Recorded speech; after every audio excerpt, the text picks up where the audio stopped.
You'll have to forgive the messy table that you can see before you. I do apologise. I'm currently going through a bit of a low mood at the moment, and I can get quite depressed sometimes. It's a mental condition I have, and I have to go get it sorted. Hopefully after Christmas, though, I will go and see a therapist and get better. Possibly even go back on tablets. But anyway, you don't need to know more about that. What you do need to know is what we're going to eat today. I got a comment from, I believe, Sunny Vice, saying that I should try some more Oriental foods, foods from around the world, if you will, as opposed to just eating cheap foods that you can buy in the UK. And I was like, that's a great idea. I'd love to be able to do that because I'm always interested in trying different foods from around the world, even disgusting, horrible ones. I know loads of people do it on the internet, and I know, of course, I've mentioned Ashens before. He does it really, really well. And a few other major YouTubers do it. And it's not really just a question of me going, oh, I can do that as well and make it just as funny and be popular. No, it's really because I'm generally interested in eating different foods from around the world. I just think it's really curious how people from around the world have different tastes, different perspectives on food, and indeed different beliefs and different ideas and views on life in general. I just love all that. I just think it's a really interesting concept of human nature. So I'm really doing this because I want to try these foods for myself, because you see these people on YouTube try it and then they go, oh god, it's disgusting, oh god, it tastes like this, oh god, it's blah, and you think, it's funny, or that's interesting, I'll never eat that. But at the same time you think, well, would it be like that for me personally? If I ate it, would I get the same experience? Would I get something different? And that's driven my curiosity. But unfortunately, finding Oriental foods where I live is quite difficult. However, I was suddenly struck by a eureka moment where I suddenly realised that where I live, there are actually quite a few Chinese people living here, and as a result, there are some Chinese Oriental food shops that I just didn't see before. It was like as if somebody had put a pair of glasses on me, and I could see the world from a different perspective and see things I could never see before. And lo and behold, I saw this Chinese food shop. And I was like, where the hell did that come from? Has that always been there? So I actually took the courage and stumbled in. Well, I literally stumbled in. I almost tripped over the step because I didn't see it. And I had a look around, and it had loads and loads of different types of Oriental foods that have appeared on, other YouTube channels. I apologise for the focusing issue there. I'll try that again. Oh god, it's defocused. No, why? Why would you do that, phone? Come on. Yay, well done. Sorry about that. But anyway, I found loads of stuff. It's very expensive though, mind you, so I can't buy loads of it at a time and do like one long video on it. Although I tend to make long videos anyway because I ramble too much. But the point being is there was a lot of bounty for me to try. So what I'm going to try and do as a result is do it once a week maybe, after Christmas. It won't be now, but after Christmas I will try and buy once a week some of these Oriental foods and try them and give them a go, because that would be really, really cool, and I think we'll have a lot of fun with it. So I've actually bought something today to get started, and it's going along the theme of the whole peanut butter thing that I've been doing recently. Remember the Reese's milk chocolate candy peanut butter bar that we had, and Reese's peanut butter as a result? I quite like my peanut butter and indeed peanut butter style foods, and I came across this Chinese Oriental food thing that I've seen before actually on YouTube, but it's slightly different packaging. But I remember it was Ashens who tried it, and he didn't like it. He said it was really, really glutinous and disgusting, and I thought, oh well, I might not dislike it. I quite like glutinous foods. Maybe it'll actually be quite nice. So what we've got to try today are these peanut mochis. Yeah, they actually sell them in the shop. I was surprised. I was stunned. I thought, oh my god, I've seen those before. Oh wow. And it is. I think it's exactly the same as what Ashens had, which is really cool because I really want to try it. So yeah, this is what we're going to be eating today, or at least just a small sample of it anyway. So as you can see from the packaging, it's quite a nice picture of the food. It's got a nice, I have no idea what it's on, this wooden stick thing, some sort of plate accessory, I believe. I mean, it's darn sight better than what I've been using, like tissue paper and mouse mat, so very nice. And then it's got some leaves in the background, some plant foliage, and it just looks very nice, really. You just think that's a nice picture in general, the food being where it is, and the background thing, it's quite attractive, it's appealing. And then, of course, you've got all this Chinese scripture, or I don't know what the appropriate word is for it, but all over the front of the box, which is nice. And, of course, natural is best on the top left-hand corner.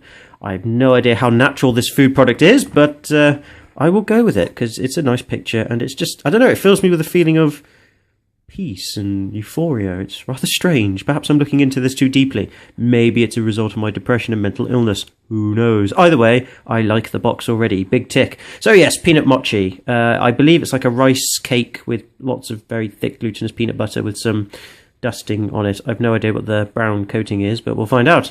So yeah, on the side of the box, just same thing again, but in orange. I think that's where a best before date should have been, but there's no best before date on this.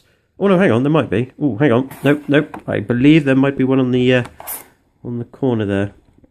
I can't see it because my camera frame won't focus, probably due to the poor lighting. Let's see if I can. Oh dear. No, I'll tell you what, I'll look at it when I open the box up, because I'll have to open the box outside of the camera. That might be the date, so we'll have a look. Either way, same again on the side, same again on the side, same again on the side, and then of course we've got the back. And I've got the same picture again on the back, which is good. Keep our country clean. Well, I agree with it, but if you try keeping it clean, I mean, Jesus Christ, it's one of the hardest things in the world to do. I'll do my best box of peanut mochi, but please don't kill me if I fail. Made in Taiwan, apparently. So it's not. I don't know if is Taiwan in China. My geography's terrible. Please let me know. And storage, keep in dry and cool place. At below 25 degrees C. Well, it's below 25 degrees C where I'm at, so that's all right. Although I don't think it's dry though. But whatever. But it's got a sticker on the back which has all the ingredients, probably down to the oh yes, that's it. The reason why these stickers are on here on these foreign food boxes, even the American ones, is it's something to do with European law and how Europe measures their food portions. I think Sunny Vice or Hidden Windshield told me that. It's something to do with that, so that's why they have to put the sticky label on these things. It's for European food standards, which makes sense, but, you know, I'm just like, well, for Christ's sake, guys, you have to really be that thorough, you know? I mean, look, here's the ingredients on the back of the box. Maltose, sugar, glutinous rice, tapioca? Oh, it might be tapioca. I'll go with that. Tapioca starch, palm oil, peanut jam. Oh, it's peanut jam, not peanut butter. Ooh. Peanut, sugar, vegetable oil. Well, that sounds very similar to peanut butter. Peanut flavour and preservative E200.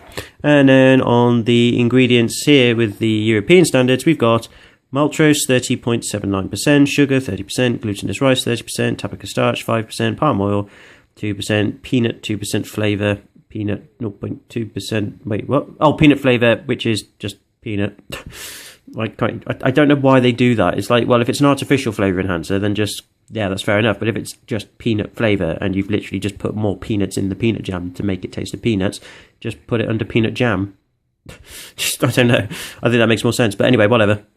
I'm sure there's a European law there somewhere. And then preservative, E2000, 0.01%. Country of origin, China. Serving condition, edible. No cooking is required. Yay, my cooking skills suck. Storage conditions, store in a cool, dry place. I understood that already because this box has already told me it. It's very kind that way. So, yeah. Peanut mochis.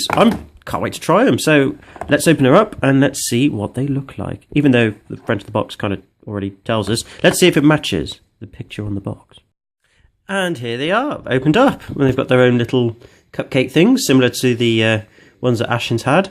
They also came with this underneath the box. I believe it's some sort of, oh god. I believe it's some sort of focus destroyer. It's called O-Buster, an oxygen absorber. We've seen these before, so I guess it's just to keep these as dry as possible. It does say store in a cool, dry place. Do forgive me, I have a massively stinky cold again. It's that time of year. The plastic packaging that it also came in was one of the toughest plastic packages I had to get into. It was ridiculous. I really should have used scissors, but I just could not open it up. It's really, really thick and really strong. I had to bite it with my teeth, but even then that wasn't enough. I had to like rip it open with like my entire skull. It was, well, my entire jaw sort of trying to tear open the packaging. It was insane. Again, I could have used scissors, but I just didn't have any on me, but very tight packaging. But there you go. So well packaged, oxygen absorber. So they take this stuff seriously. Straight away, I've got this massive waft of sugar and peanuts. It smells very sweet. It smells almost like a baked good, like a cake.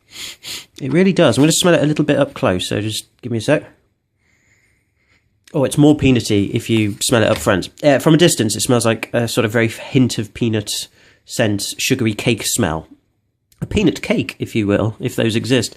But right up close, they smell really heavily of peanuts, which is very nice. So they do smell very good. So, well, I guess it's only safe to say that we should try one. Well, I don't know if it's safe to say, but definitely we should definitely try one. as much as I repeat the word definitely. Right, I'm trying to get one out of the packaging though. They don't really want you to eat these, do they? They're like super secure. Like if you try, you know, you really have to be it really tests your strength and courage and willpower to get into these. But oh well.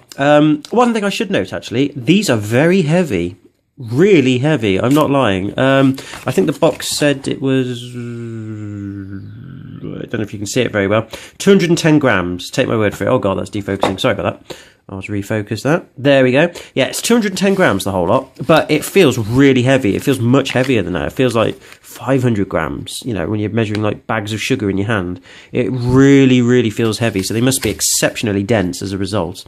And picking up the cake, which I'm just going to put back into the container because that was a bit silly. Or mochi, sorry, they're not cakes, are they? They're mochis. My apologies. They're really heavy, really heavy. Or they feel heavy anyway. But they shouldn't do. But I guess that's just because they're very, very dense. But again, nice, just very cheap paper packaging. But overall, it looks nice. I don't see anything wrong with it so far. I guess it just goes, well, there's only one thing for it, and we've got to take a bite out of one and try it. So let's give it a go. Oh, Jesus. My God. They're really thick. Yeah, really glutinous. Athens wasn't lying. It's like marshmallow. Similar texture, but much more slimier. The peanut jam is thick and tastes just like regular peanut butter.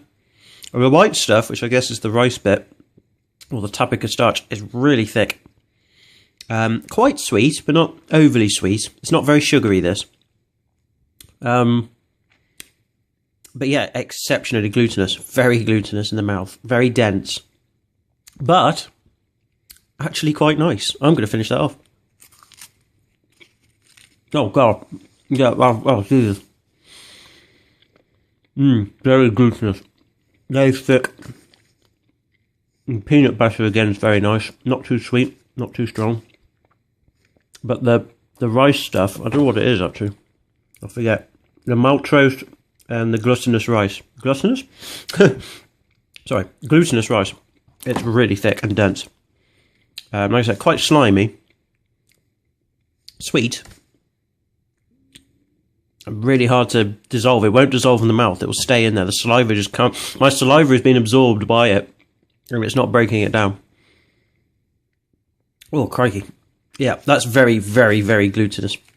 It's just thick. It's starchy. It's slimy, but not overly slimy. But it's got like a slimy, smooth texture. And you just can't break it down with your teeth. You know, you try and chew it up to crunch it up. It won't crunch. It just stays as it is. But the peanut in the middle, the peanut jam, is very nice. Again, it's just right. It's not too sweet. It's not too salty. It's not too strong. It's not too weak. It's just right in the middle. The powdery stuff, I don't know what this coating is, but it tastes peanutty. So I guess it's some sort of peanut coating. But overall, that's actually quite nice. I'm not going to lie. I like these. These are nice. I'm going to have one more bite so then we can, you know, I can get the full flavour of it, and then I'll give you my overall opinion. But you've pretty much heard it. But yeah, really, look, I'm squeezing it. It does. It's malleable. You can change the shape of it, but not by much. It's very, very spongy, but it's delicious. But yeah, thick. Really thick. Oh. It's like glue. Just glues your mouth shut. I'm going to finish this one off. Oh, God.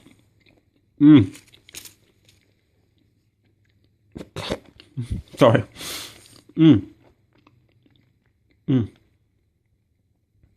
Yeah, it's very strange. I don't think I've quite... The rice, I've just never tasted it in this way before.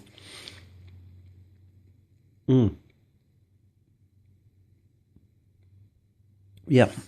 Really hard to eat, but it's nice. I quite like those. Yeah, those are okay. That's a good start. So, my first taste of probably not fully authentic Oriental food, but for a start, I like those. Those are really nice. If you see those in your shops, if you go to a Chinese Oriental shop, that is, and you see these, and you quite like peanut butter, and you quite like rice, give them a go. I think the only thing that might put you off is just the rice bit. Like I said, it's very chewy, very smooth, slimy, but not runny slimy, just slimy.